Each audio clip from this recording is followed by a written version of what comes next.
Ky podcast mundësohet nga Gushta Events, Shima e Milk Produkt, Kuçi Transport, Mishte Shemsi me dyqanet tek Begjisteni dhe në Zigzag, po ashtu edhe zyrën e shërbimeve me një ndalesë me dyqanet në Rus dhe në Parruc. Përshëndetje miq të Sport Podcast. Rikthehemi si çdo të mërkur dhe sot kryetema e emisionit do jetë atletika. Sukseset e saj jo vetëm në Shkodër, në Shqipëri, por edhe në barë kombëtare, duke nderuar emrin e vllaznisë dhe të kombëtares shqiptare. Përpara se të kalojmë tek të ftuarit e radhës, që do kemi dy ftuar special për herë të parë në studion e Sport Podcast, duhet të shprehim një falënderim edhe për mbështetësit dhe sponsorit e këtij programi, duke nisur me Shima e Milk Produkt, Gushta Events, Kuçi Transport, zyra e shërbimeve me një ndalesë dhe Mishte Shemsi. Emisioni totalisht i dedikuar atletikës, ku do kemi trajner kampion, por jo vetëm në Shqipëri siç e theksova, por sot edhe trajner kampion në Ballkan, por në Europë edhe botëror. Shpresojmë Bruno Rotani, mirëmbrëma profesor, kënaqësi.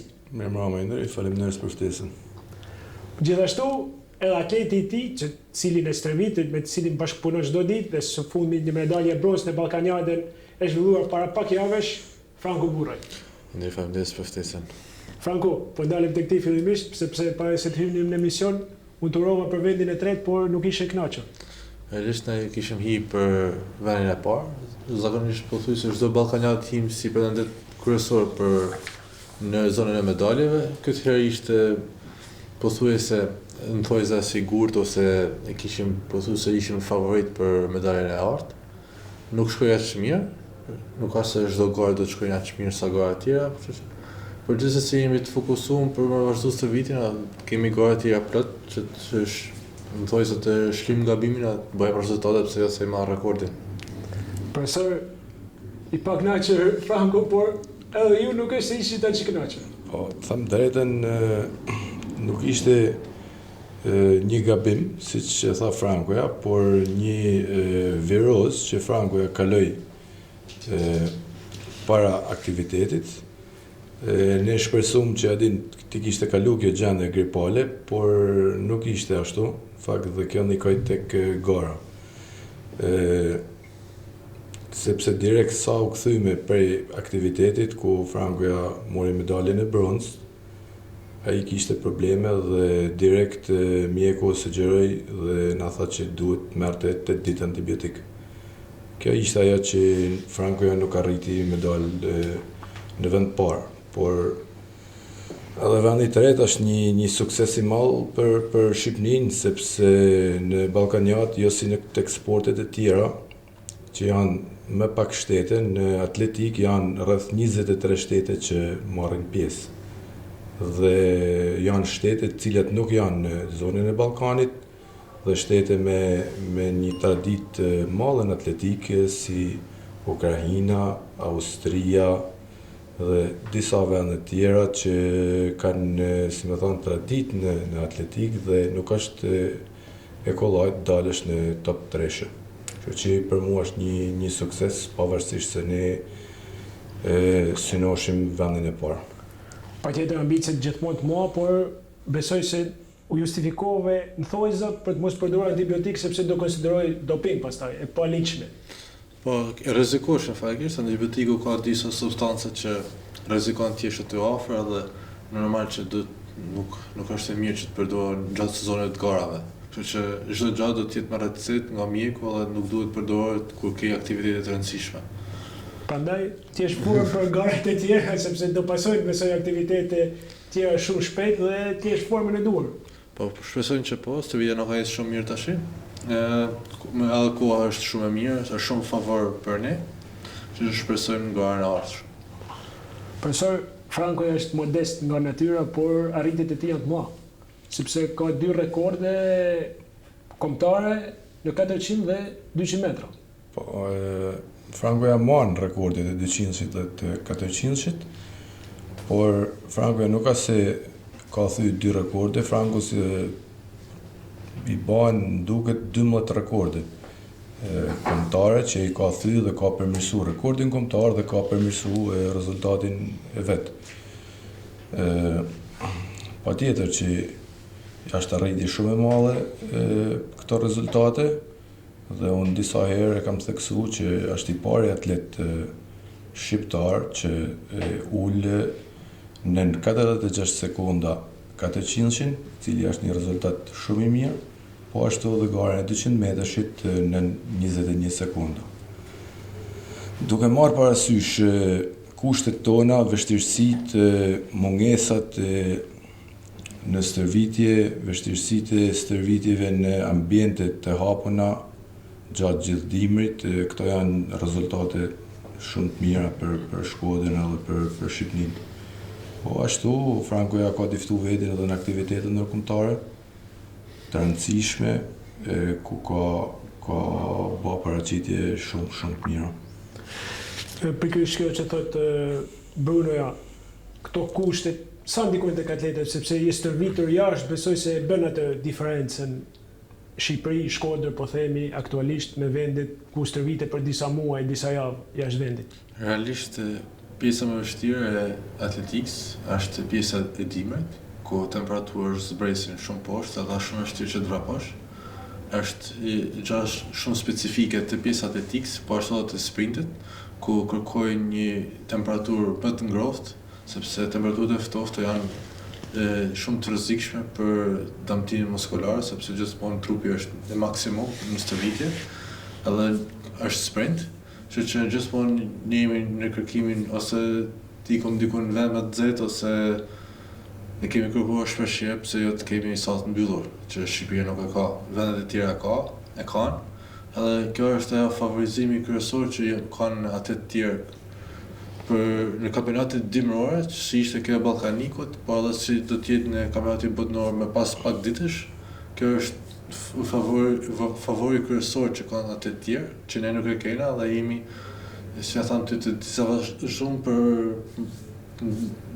nga atletë tjerë që kemi shumë vështirë që të garojmë në sa të mbyllura. Por rezultatet nuk mungojnë. Jo, ne sakrificë më tepër se sa absolutisht ne bëjmë matematikën e thjeshtë, okay, po sikur të kishim këto kushte, rezultatet do të ishin më të mira. Kjo është gjitha ideja jona dhe normal që ne bëjmë stërvitje me ata që kemi. Edhe në thojë na ulim kokën, bëjmë stërvitje edhe pranojmë në thojë fatin se ku jetojmë. Kështu që bëjmë maksimumin edhe as të zhvillojmë shumë. Po profesor, mund të atendojë ndonjë shteti huaj Frankon si që ka atenduar në sportet e tjera, mbaj mend Elis Guri kandidoi dhe garoi për Bullgarinë dhe doli kampion bote në mundi. Po, Frankoja nuk është se s'ka pas oferta, po ju drejtohen. Por na gjithmonë kena menduar që adin po përmirësohen kushtet dhe ankesat tona adin të shkojnë në një vesh që na ndihjon.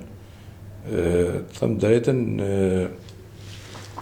Frankoja është i lidhur me Shkodrën dhe e ka dëshirë, domethënë, që me vazhdu karrierën në Shkodër. Por edhe kombëtaren shqiptare. Patjetër se Frankoja është pjesë e kombëtares shqiptare dhe është e pa diskutueshme, difton dhe aktivitetet që ai merr pjesë, përfaqëson Shqipërinë në gjitha aktivitetet mallore. Them drejtën, është e vështirë, u bënin shumë vjet që ne sakrifikojmë në këto kushte, por asnjëherë nuk jena dorëzuar dhe gjithmonë kena pas rezultate në progres. Sepse u premtuan shumë, por pak gjëra konkrete. Besoj nuk ju ndihmojnë aq shumë ato ambientet e brendshme të stadiumit. Endri, din se është një punë. Ato na shohin për shembull olimpiada ose kampionate botërore dhe shohim sportistë cilët janë të suksesshëm dhe marrin medalje olimpike ose medalje botërore ose medalje europiane. Por po të kthejna, si me thonë, mrapa atyne, ta kthejmë kohën mrapa dhe të shohim, aty hedhen miliona euro ose dollar për një medalje. Është një investim shumë i madh që bën shteti për këto sportistë.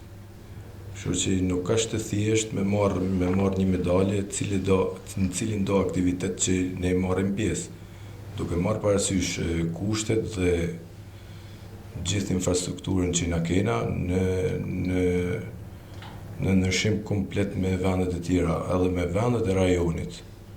Por na nuk jena nalë të kja, kena vazhdu punën dhe them drejtën, të shobanin shumë vite që punojmë me Frankon dhe duke mendu fillimin, tham që kena ba një punë shumë madhe që do të rrinë për shumë kohë këto rekordit e Frankos dhe rezultatet e tij. Të pathyera. Të pathyera, besoj. Po ndoshta ti nxjerr ndonjë sportist tjetër. Nuk është çështja sportisti, por ndonjë talent tjetër. Rekordet janë bërë për të thyrë. Jam dakord, por një sportist nuk mjafton me qenë i talentuar. Një sportist duhet të jetë i fokusuar. Përveç talentit duhet të jetë i fokusuar, duhet të jetë i përgjegjshëm, duhet të jetë shumë serioz, si tek stërvitja, si tek regjimi, si tek çdo lloj gjajet. Nuk është e kollajt me qenë sportist i nivelit Frankos. Elitar, nuk është hiç e kollajt, sepse Franko ja sakrifikon çdo gjë që me majt regjim, mos me dal, mos me shëtit, dhe është një moshë të re, kështu që për këtë duhet mu vlerësu, sepse nuk mjafton vetëm talenti. Ne punojmë për qintat e sekondit. Frankoja nuk ka kërkën tjetër, Frankoja hin ngar vetëm dhe nuk mundet me mbulu si është në sportet tjera, që kur në njani nuk është në formë shumë, e mulon shoku, për shembull në sportet kolektive. Frankoja është vetëm dhe gjithmonë kur hin ngar duhet mendojnë sakrificat që ka bë për ato qintat e sekondit. Janë të injektuara nga ju? Jo vetëm nga ti personalisht, por nga gjithë grupi i trajnerëve tek Vllaznia. Kjo kulturë e punës. Patjetër që trajnerët kanë janë aktorë. Albert Marashi, Dorian Tafa, Jetner Jaja. Patjetër që trajneri i përshëndes kolektemi, patjetër që trajnerët kanë një rol të rëndësishëm për në gjitha aspektet stërvitjes, po ashtu edhe jashtë stërvitjes. Por sado që ne t'jena të kujdesshëm ose të napim ato këshillat tona, ku një sportist nuk është i kujdesshëm vetë dhe nuk i zbaton vetë ato regjimet e ato gjana që duhet me bë, atëherë është e pa mujtën edhe trajneri që me pas sukses. Ka qenë ndonjëherë jashtë për Brunoja apo ndonjë trajner tjetër aty tek Vllaznia? Zakonisht sepse ju me të vërtet keni këtë shoqërinë pas sportit, por besoj aty tek pista jeni shumë profesionist. Po problemi kryesor është tek nxemja, kur na bëna gjithë sportistët dhe vënojmë atë pjesën e nxemjes. Kalojmë, me thënë, nëse kemi një orë nxemje përpara stërvitjes, se bëjmë një orë gjysmë kështu edhe aty qëndron problemi i gjitha, jo, nuk ka pas probleme gjithmonë. Jo probleme, seriozitet, rrektësi. Po tash ndryshimi mes trajnerit ose ku i dalin kafe i ndryshe, ku i pjesën e stadiumit ndryshon edhe është ambient punë në thojsa që secili nga sportistët po edhe trajnerët marrin seriozitetin për hatër të punës në thojsa ose për të mirën e sportit. Sepse me të vërtetë atletikën e cilësojmë mbretëresha sporteve dhe është e tillë sepse çdo sport e ka bazën tek atletika, por unë them që është edhe mbretëresha sakrificës, në mendimin tim. Është një sport i vështirë, ne para folme për kushtet, po për fat keq tonin është një sport shumë i kushtueshëm. Duhet shumë biliona në tojza për të marrë një sport tillë, sepse po të vëmë re nëse boksi ose peshngritja ose munja mund bësh një palestër, nuk e di, 100 metra katror, atletika i duhet një sallë mirë sa 2 fishi i pallatit të sportit. Që është kosto shumë e lartë për të mbështetur atletikën.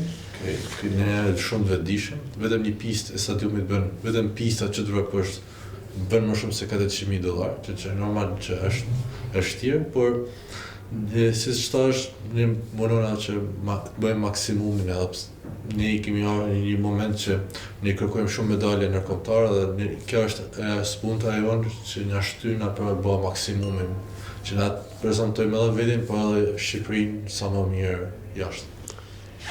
Pikërisht duke ndarë tek këto fjalë që thotë Franko, në krye të federatës tashmë është një shkodran si Izmir Smajlaj.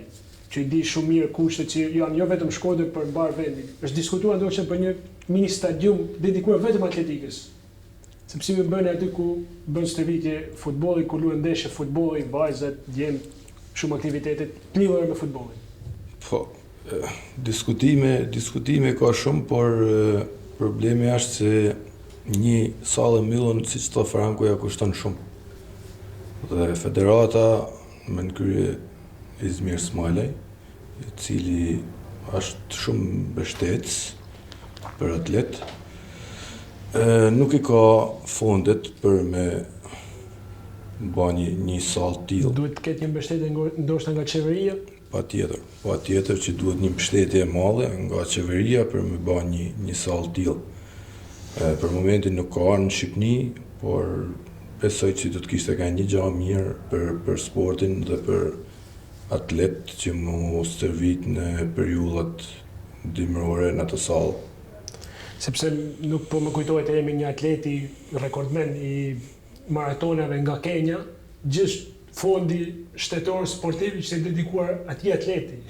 Pra, dol me tek ajo që thash. Gjithë fondi nga një vend i varfër siç është Kenya në Afrikë. E kuptoj, por doli tek ajo që thashën, sepse për një medalje quhet tan shteti dhe investon për më arrit me marrë një medalje. Është investim, po nuk investove, është e vështirë me shkuat snelt, me marrë medalje. Ka një negligjencë nga ana gjitha organeve ndoshta në Shqipëri te kjo pjesë. Po, patjetër. Gjithë fokusuar tek futbolli, sportet e tjera si kjo lën harres dhe ndoshta sportet e tjera sjellin më shumë suksese. Shqipëria, flamuri shqiptar varvitet nëpër arenën ndërkombëtare.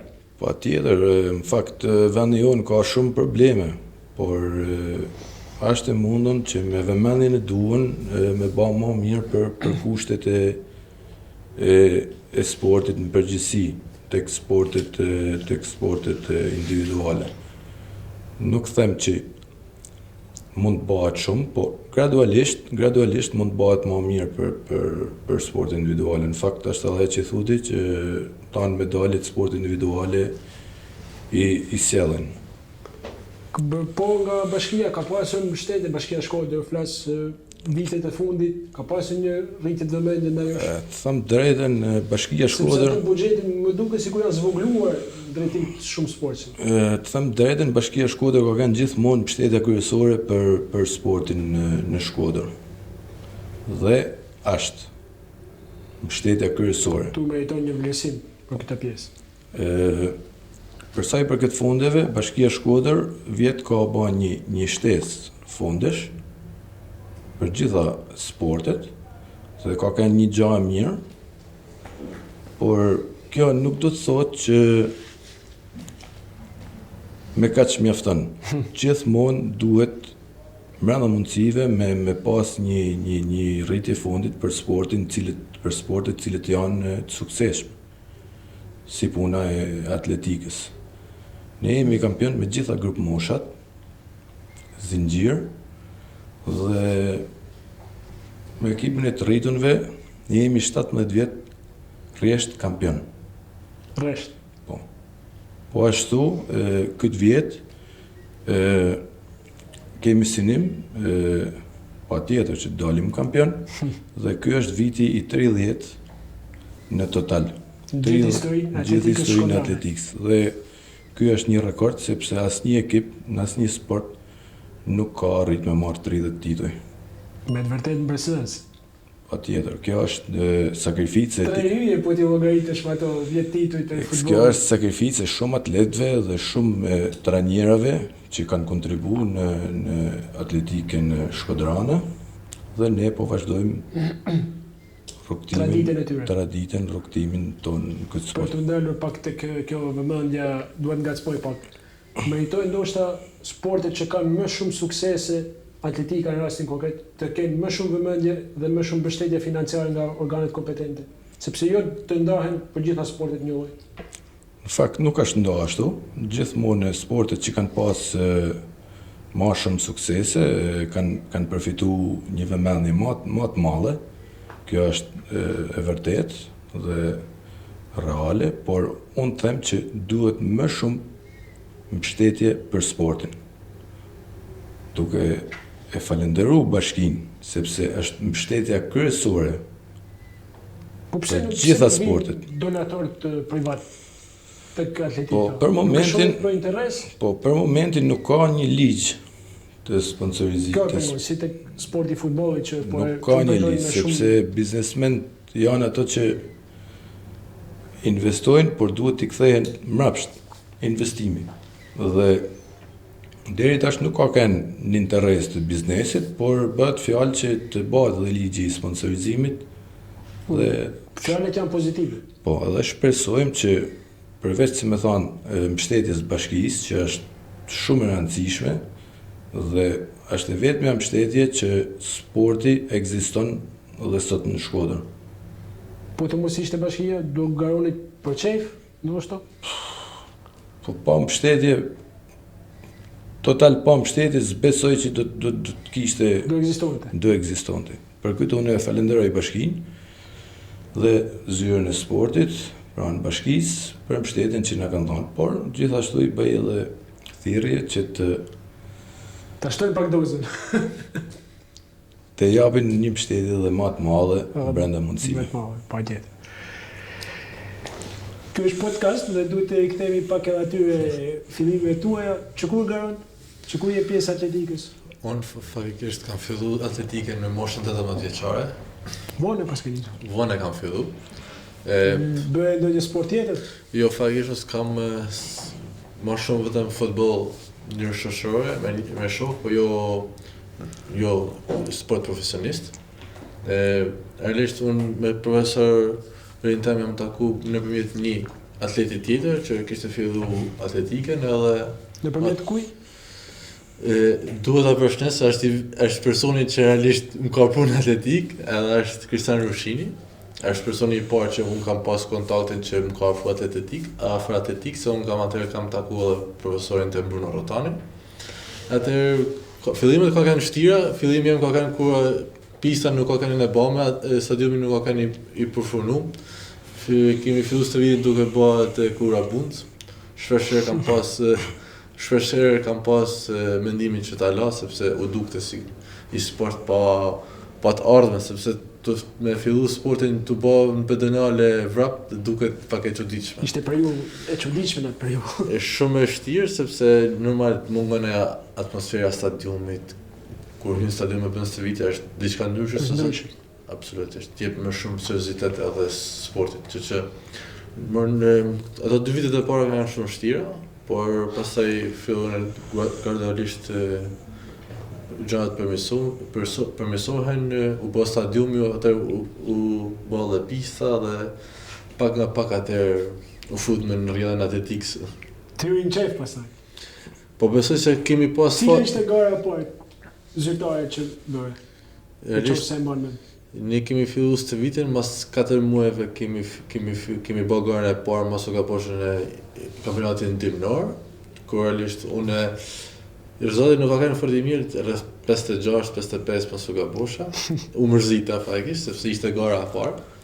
Mas atij kampionatit realisht unë ul me profin edhe kam thënë që nuk ka shans që dal më atë shkeç, do të fokusohem te stërvitja. Atë pat me falën që filluam stërviteshim në stadium. Mas 6 muajve stërvitjen na kemi dalë kampion Shqipërie për herë të parë. Atë vit që kisha filluar stërvitjen. Edhe ajo gara që unë dola kampion Shqipërie futi në atë rrjedhën e plot të atletikës, sepse normal 6 muaj stërvitje vjen del kampion Shqipërie është diçka, nuk është aq e thjeshtë. Atëherë kemi filluar stërvitjen edhe në vitin tjetër ne kemi thyer rekordin e parë në 400 metrëshit, mas 20 viteve Që e theve ti? e theva unë në garën e Tarragonës në 2018. Pastaj në vazhdim kemi thyer. Që nga e periudhë besoj që nuk e ndarë vendit Nuk kam parë.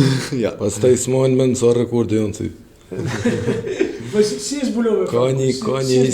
Ka një histori të bukur, Franko, sepse a din sa në atë moment që e pruni ai shoku i tij, edhe doli da ditë në stërvitjen, fakt është e vërtet, kena bërë stërvitjen pedonale, se ishte të rrugullu stadiumi. Mbaj mend ato kronikat e lajmeve që stërviteshin në pista asfaltit. Kena kalu bajagi peripeci, Ishte periudha më e vështirë ndoshta jo? Kena kalu shumë periudha të vështira. Përveç asaj u prish pista sepse si ishte shtru pista mirë, u hek edhe herë tartani, atëherë qa me ba, tu me nuhën, merë rrypa tartanit, duke i prej, duke i transportu, i kena qunë bypass.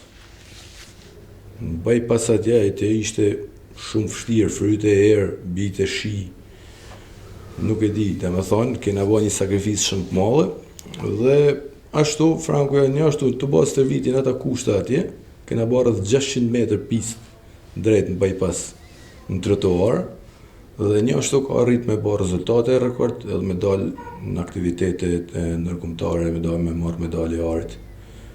Të kthejmë edhe herë mrapa, aty tek pedonalja,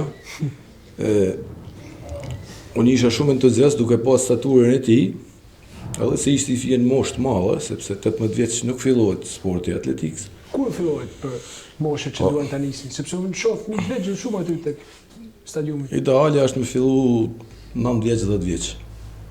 Po thuaj se si gjitha sportet e tjera. Po, idealja. Mundesh me fillu më herët, por 8-9 vjeç, 7 vjeç është idealja me fillu, gradualisht. Dhe po më thot Frankoja që ka mundësi, thote se nuk mundem me dalë, thot ma në stërvitje.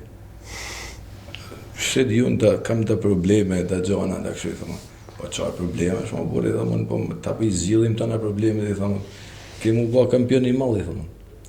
Nuk e di si a duk Frankos atëherë, po në imaginohesha dhe me thonë... Ishe bindur realisht, apo dohet jam mbushe mendin? Ishe i bindur 100% që Frankoja do të kishte sukses në sportin e atletikës. Çfarë të bindi? Po, më bindi fillimisht statura. Dhe me thonë, trupin që kishte këj ishte fix për atletikë. Do të kishte ballë për sporte tjera, po atjetër po. Na gjithmonë e kena të atletika. Tek fusha juaj. Manej, duke po staturën, duke po anatomin muskulare, duke po këto gjana, besosha që Frankoja do të ecë shumë mirë. Atëherë filluam gradualisht stërvitjen në ato kushte vështira. Frankoja thotë që ishte një rezultat i keq. Në fakt, gara e parë që ka bë 56 sekonda ka qenë një rezultat shumë i mirë, sepse na vraposhim pedonale. Dhe sporti atletikës ka një diçka që kërkon stazh, kërkon vite punë, që quhet stazh, dhe gradualisht atëherë përmirësohen rezultatet. Dhe kë kishte shumë pak kohë dhe arriti me bë 56 sekonda 400-sin. Dhe në garën e dytë, Terek e ka bë 50 400. Pra e ka ullur në 6 sekonda. E ka ullur shumë. Atëherë gradualisht unë isha shumë optimist që këtë do të thinte rekordin kombëtar. Po kolegët e tu? Patjetër, edhe kolegët e mi. Patjetër, gjithë. Ka thënë për, dhe me thonë, rekordin e parë, ka kënë rekord i majtën për Ilir Gjanit, i cili ka kënë një atlet shumë i mirë, dhe ka kënë 46-80 në sallat hapën. Rekordi i kampionit Ilir Gjani, dhe them drejten manej kur kena, si me thonë, kur kena ra nën 50, nën 49, nën 48 e me rrallë, atëherë ka menu që këtë do t'i marrin para rekordit. Dhe suksesi më i madh që është që Franko ka ra poshtë 46 sekundave. Dhe është i pari atlet shqiptar që bjen poshtë 46 sekundave, po ashtu edhe në 200 metër poshtë 21 sekundave. Është mosha ideale tashmë për kulmin e një atleti? Patjetër. Sepse the që me kalimin e viteve përmirësohet akoma më tepër. Patjetër. Franko është vetëm 27 vjeç dhe ka një star sportiv, po ashtu është edhe i fokusuar, sepse garat përveç forcës, përveç gjitha gjanave tjera kërkojnë edhe maturim, kërkojnë edhe pjekuri për garën, sepse njerëzit mendojnë që 400 metra që është thjesht nisu shpejt edhe maksimum. Shkon në finish. Nuk është ashtu, sepse 400 që ka taktikin e vetë se si duhet me vrapu. Nuk është vetëm sprint. Kështu që Frangoja besoj që këta I ka fitu dhe ka marrë bagi, eksperiencë dhe mundet me zgjidh garen kret mirë. Gjatë cilin ma përpara nuk e ka pas këtë eksperiencë. Kështu që eksperienca vlen shumë, sidomos për garen e 400 metrashit. 200 dhe 400 metra, pse jo në 100 metra?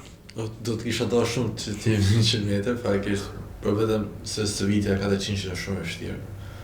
Ato cilaktik, metat e gjata janë realisht shumë të zdishme dhe kur është edhe koha e ftoftë është edhe vështirë. Po këtu vjen rezultatet. Nëse do të isha në garën e 100, do të isha vetëm kampion Shqipërie, edhe aq, po tani nëse je në 400, ti përveç kampion Shqipërisë, ti synon për më lart. Që gjithkush kur vjen te atletika, gjithmonë pozicionohet aty ku muhet të bëj maksimum. Që unë jam në garën e 400. Po pozicionohet vetë apo të thon profesorat që këtu do japësh maksimum? Realisht kur kam marrë, kam pas shumë qejf të jem në garën e 100-shit, sepse sprinter, normal profja me atë mendimin e tij, tha që do të jeni shumë mirë në garën e 400-shit, atëherë u vendos që në atë kohë që të futa në garën e 400-shit. Edhe postura e lartë, e gjatë, sepse në garën e 100-shit duhet të jesh çik më me posturë të shkurt, ndryshon nga gara 400, që na favorizon pothuajse në maksimum që të jemi në garën e 400. Pse nuk e leje në 100 metrash? Do shta të gjerim do një Usain Bolt. Nuk është se Frangoja nuk mundet me e bë shumë mirë garën e 100-shit, sepse ka rezultat shumë mirë. Duke pas parasysh që bën stërvitje për 400 dhe 200, ka bë rezultatin më të mirë 10-6 elektronik, është rezultat që bën me shpresu që patjetër që Frangoja mundet me ra më poshtë. Por duke pas parasysh që garën e 400-shit ka rezultat më të mirë me pikë olimpike, ne jena fokusu te 400-shi sepse duke pa aftësitë e tija, cilësitë e tija, atëherë ne do të rrim te 400-shi. Para se të kalojmë tek pjesa e dytë me Franco Burraj dhe Bruno Rotani, duhet të shpreh sërish një falënderim për mbështetësit e programit, Shima e Milk Produkt, Gushta Events, Kuçi Transport, Mishte Shemsi dhe Zyra Shërbimeve me një ndalesë. Ky podcast mundësohet nga Gushta Events, Shima e Milk Produkt, Kuçi Transport, Mishte Shemsi me dyqanet tiktik tek Begjisteni dhe në Zigzag, po ashtu edhe Zyra Shërbimeve me një ndalesë me dyqanet në Rus dhe në Parruc. Profesor, edhe Franco e një karrierë të pasur, por edhe ju një karrierë të pasur në vitet tek Vllaznia, ato vitet e para si kujton me disa emra shumë të famshëm. Duke filluar me Tandje Vildan Tufi. Patjetër, profesorët tonë me respekt më i kujtoj, si ndjeri profesor Vildan Tufi, ndjeri profesor Gzim Mema, po ashtu dhe profesor Isak Bala, janë një grup të njerëz cilët kanë kontribu shumë për sportin e atletikës. Thëmë drejtën, ne kam vazhdu atletikën në moshën 2-13 vjeçare dhe tash që po kthehem mrapa në kohë, kanë qenë vite shumë të bukura ku kena marrë pjesë në shumë kampionate dhe gjithashtu kena kriju një shoqëri shumë të mirë në sportin atletikës dhe kena konkurrencë atëherë apo atëherë pa konkurrencë? Po tjetër që kena pas konkurrencë. Jo, pa konkurrencë them me idenë që gjithmonë vendet e para. Gjithmonë Vllaznia ka luftu, Vllaznia Atletikës ka luftu për vendin e parë. Dhe në ato vite që unë kam bërë sport, në gjitha grup moshat, si më thanë, që kam marrë pjesë, na kena marrë vendin e parë. Kjo është bëjë mujtën duke punu me grup moshat dhe duke zëvendësu sepse shumë atlet për arsye të ndryshme e linin stërvitjen ose o largoshin nga Shqipëria dhe kjo ka qenë metoda trajnerëve të cilin ato i zëvendësoshin me atlet të ri. Dhe po kështu po bëjmë edhe na në këtë periudhë, e cila është shumë e vështirë sepse shumë të ri largohen për arsye të ndryshme dhe ikin nga Shkodra, nga Shqipëria ose e lajnë atletikin dhe ne bëjmë maksimumin që me i zëvendësu me atlet të ri dhe cilësor. Por është e vështirë, besoj. Patjetër që është e vështirë sepse nuk është ai qëllimi i trinjve që të angazhohen ndoshta tek atletika. Thëmë drejtën, nuk ka puna e qëllimit, por tesh është shumë e vështirë që fëmijët të afrohen tek sporti. Në përgjithësi. Por me përjashtim tek futbolli, i cili është një lojë është një sport më argëtues, ndërsa atletika është një sport i sakrificave. Për shembull, po të marrim sakrificat e Frankos janë shumë të mëdha, me arrit deri këtu ku ka ardhur. Duke marrë ngarkesa me acid laktik, ku Franko e din edhe vet, ja 2-3 herë në javë, edhe biles qet edhe të vjellt prej stërvitjes. Për atë unë them që atletika është një sport i mundimshëm për me gjithmonë për me marrë rezultate dhe me marrë maksimumin. Jo thjesht vraposh. Me vrapu për qef është gjatë tjetër, mundej.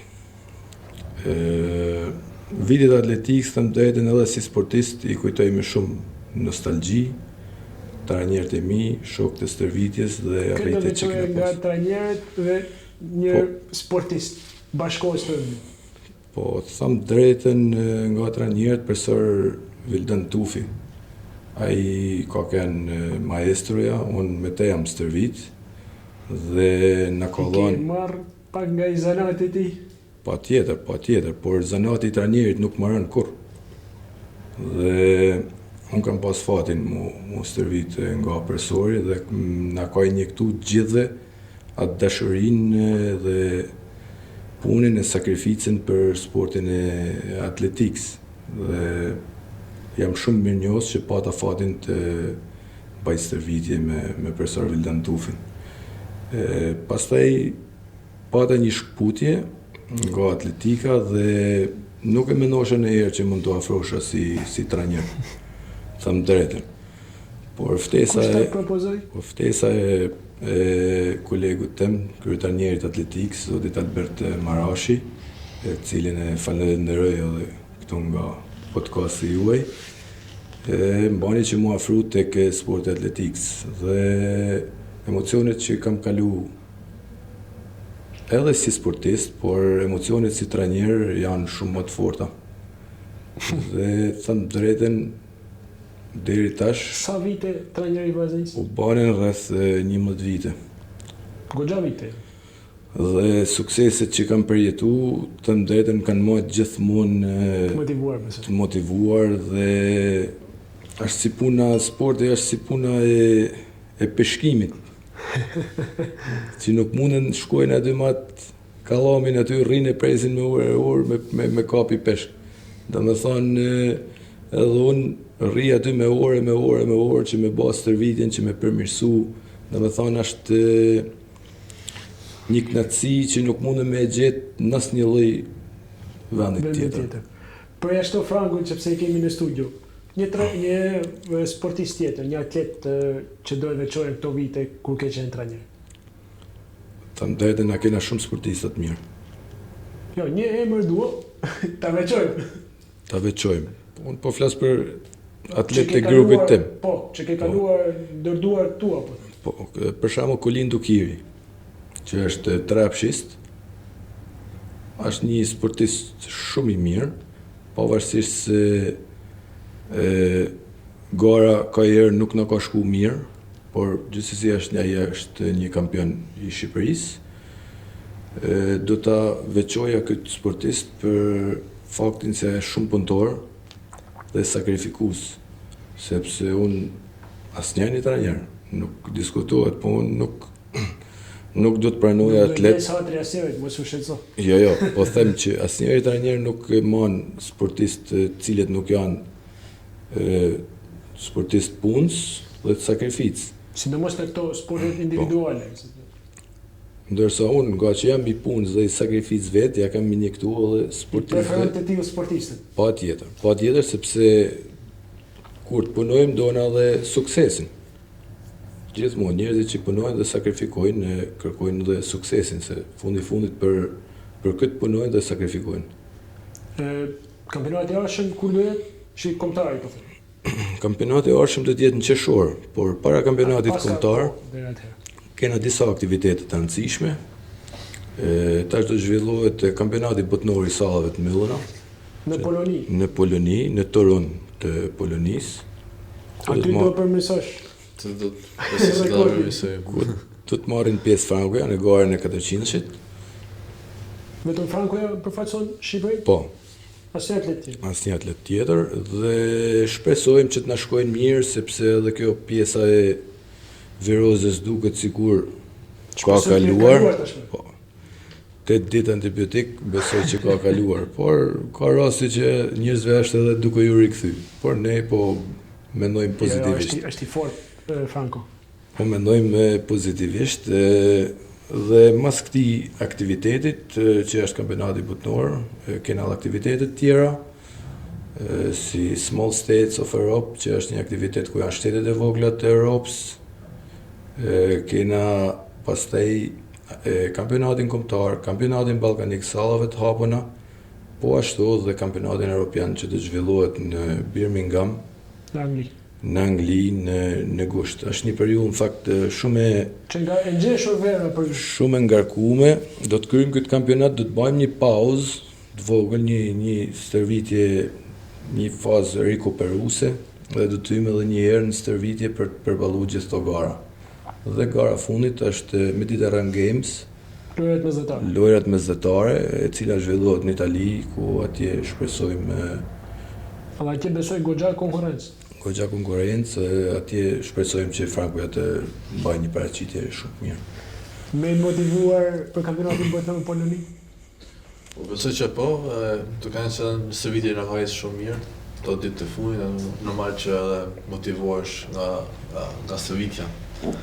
Po, le të shohim gjithmonë la garës, herë për herë nuk mendoj për garë, imi herët pak ditë. Nëse ato emocionet e garës fillojnë më vonë, kur ato 2-3 ditë para. Jo, përgatitit po them, emocionet. Çfarë përgatitit? Po. Ti ndoshta 3 sekonda para se të futesh aty në start. Përgatitit nga ka shumë mirë. Rezultatet janë shumë të mira në stërvitje, normal që të japin motivim për garën. Ne njihim kampionatin botëror për rekord.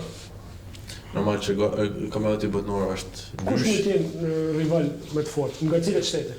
Po kur bëhet fjalë kampionati botëror, po thjesht gjithë janë rival kryesor, sepse i bëhet fjalë që ti po bën garë me Amerikën, po bën garë me shtete si Jamaica, janë garë shumë garë vështirë. Në kampionatin e fundit botëror që u zhvillu në Angli, në futme në gjithë finale dhe u renditme në vendin 11.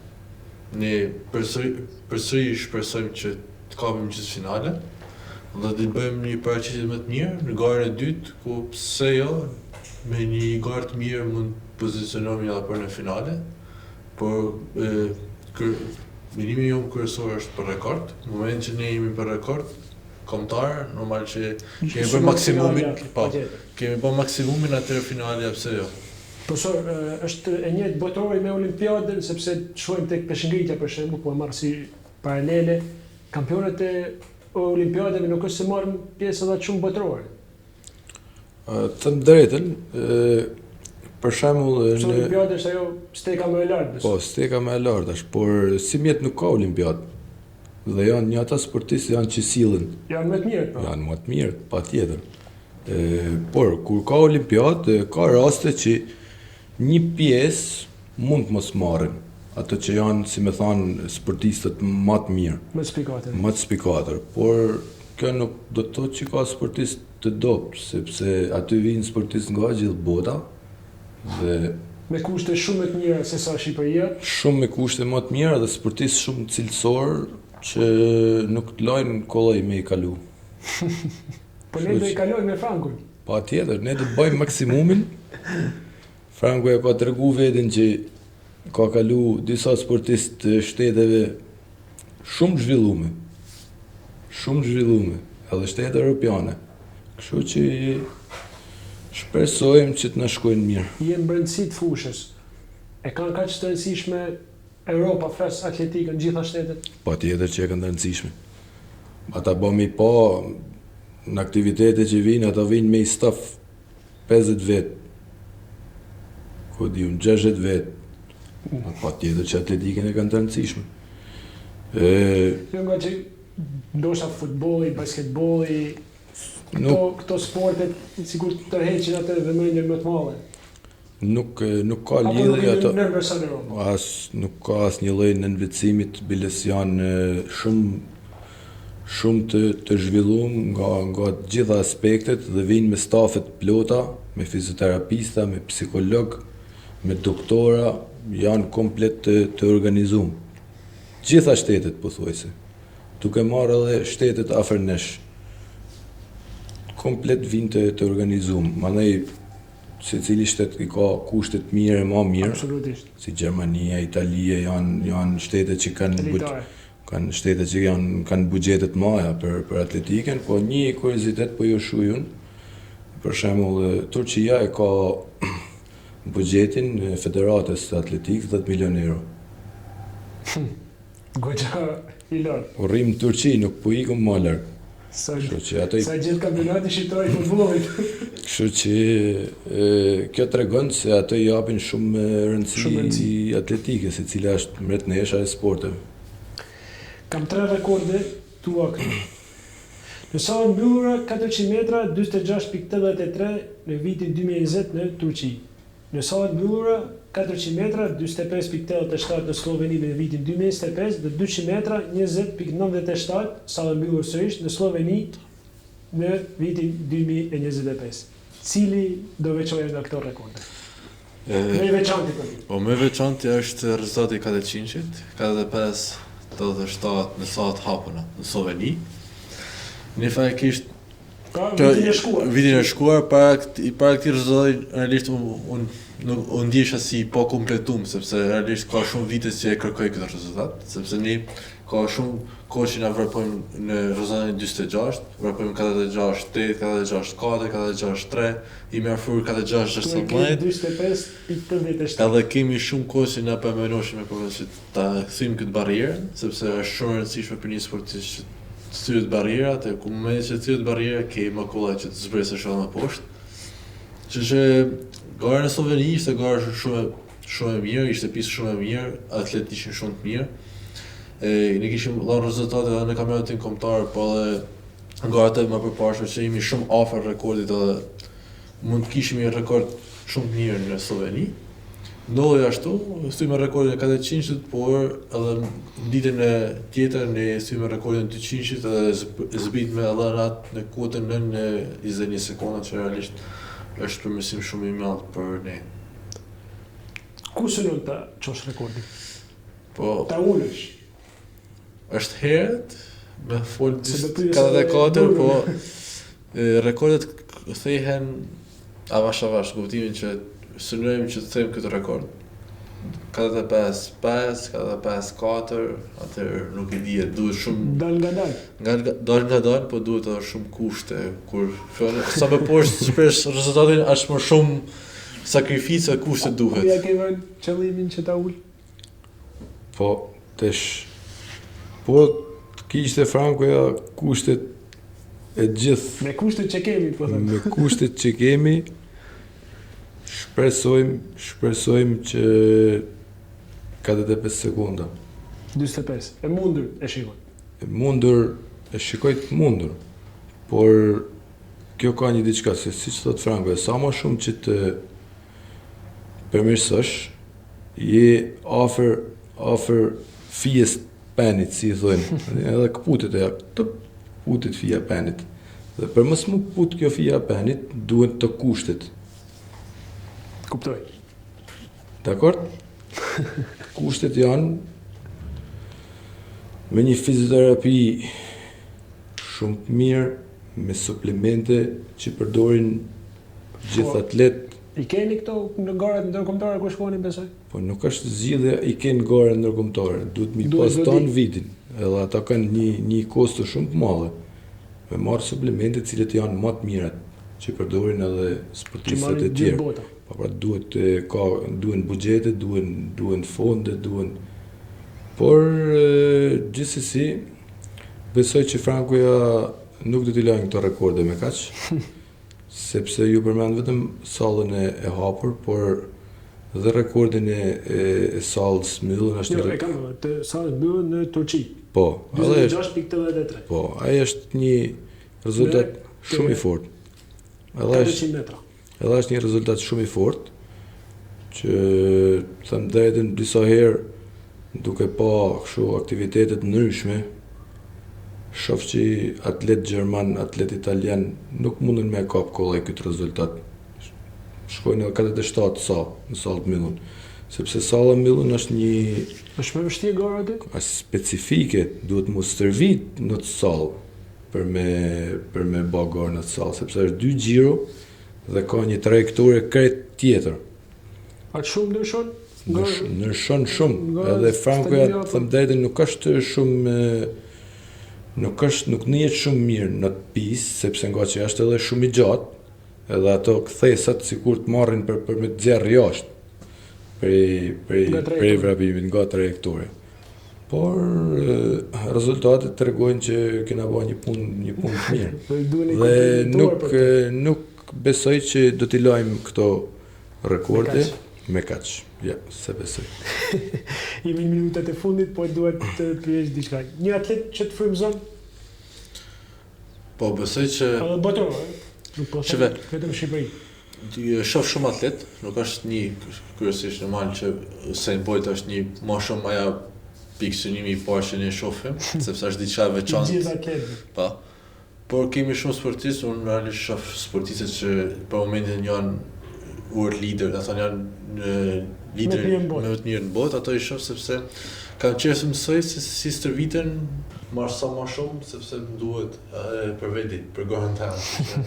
Më shumë shoh këto sportistët e ri, normal që ka sportistë shumë të mirë, është në highlights i Amerikës, si është kampion olimpik në garën 100-200 metra, Van Niekerk që është rekordmen në garën. Çfarë i bën ata gjithmonë kampionë amerikanët dhe jamaikanët, gjithmonë janë kampionë. kampionë. Për edhe për kushte, Sepse Jamaica duket një shtet i varfër, i vogël. Përveç kushteve është edhe geni. Natyrale, gjenetike. Jamaica ka sportin kryesor, ka atletikën. Në futboll është shumë dobët, po atletikën e ka. Gjitha sportet është dobët në atletikë shkëlqen si me femrat si me meshkujt. Atletike, po profe foli më përpara për kushtet. Turqia ka 10 milionë euro, Shqipëria ka 100.000 euro.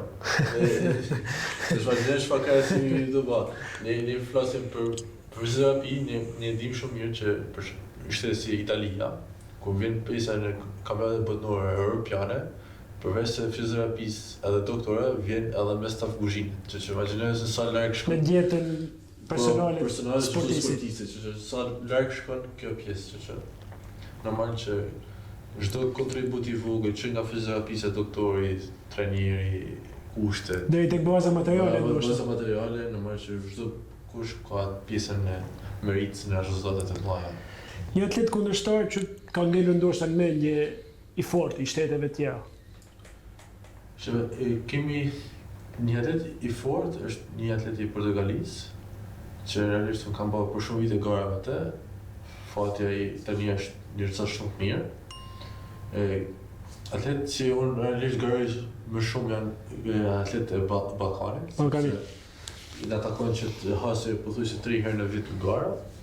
Do të veçoj kemi një atlet shumë serb që është shumë i mirë, Rumuni që ishte këtë vit që doli kampion Ballkanit, kam për shumë vite që garoj me të, sepse fillon që nga moshat, që nga Europiani U23, me zëtarët U23, deri tani janë që bëj për çdo herë gara me të.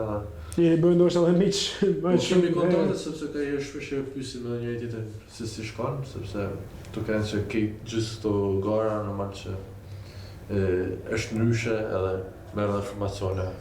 Një koleg tek Vaznia ose tek në Shqipëri që do e vlerësoje shumë, si një talent apo që ka dhënë shumë sportit atletikës.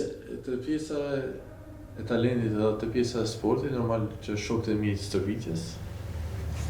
kryesisht Kolino Pyr që e përsëritja apo bëri stërvitje me të, po thuaj se gjysmë stërvitjes se kryej me të, sepse jemi me të njëjtin trajtor. Do podcast ka shumë sa po më vjen. Kemi sportistë tjerë si Dorani Drizaj, Landa Çardako që po thuaj se për gjithë bëri stërvitje. Po përmend sepse me vërtet ne u fokusuam tek Frankoja, por Atletika Shkodrani ka gjithë ta emra Çardakun, po Mohamed Çangeli gjithë janë që janë kampion në disiplinat e tyre. Një garë që ndëron ta fitosh. Profi tha për garën e fundit në mesatare, ne para 4 viteve ishim aq afër medaljes e bronz, ishim vetëm 10 afër. Shumë afër. Shumë afër. Ishte në Oran, që këtë vit e kemi gjitha forcat do të mbledhen vetëm për atë garë. Ajo është fokusi jonë kryesor, sepse përveç se garës është një garë e rëndësishme për ne, por edhe në farë mënyrë ka benefitet e veta mas asaj gare. Po isha të thoje duhet fitoj Olimpiadën. Ishte Olimpiada është shumë larg, faktikisht. Duhet me kanë realist. Pak realist. Kjo i bën suksesshëm. Sepse jeni me këmbë tok. Po tjetër, si më thonë që Vllaznia fiton Champions League-n është. Po them të është pak larg. Apo jemi me këmbë tok, pëlqen kjo pjesë. Po Olimpiadën 2 vite, kalojnë shpejt. Po tjetër, Frankoja du të jetë gati për Olimpiadën. Sepse është në ata sportistë që besojnë, thonë se ka të sigurt përfaqësimin e Shqipërisë në Olimpiadë. 2028 zhvillohet në Los Angeles Olimpiada. Dhe po tjetër që Frankoja ëndra amerikane plotësohet. Po tjetër që Frankoja do të jetë gati për Olimpiadë.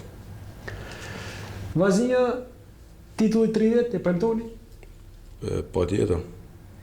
Po tjetër që do të synojmë dhe do premtojmë nga podcasti juaj këtu që do të marrim titullin e 30. Unë juroj shumë suksese profesor, jo vetëm tek Vllaznia, por të kombëtare, po ashtu edhe përgatitjen e sportistëve të rinj dhe masivitetin e atletikës, sepse e tham që është mbretëresha e sporteve. Faleminderit shumë për urimet, për mbështetjen dhe për ftesën sot këtu tek podcasti juaj.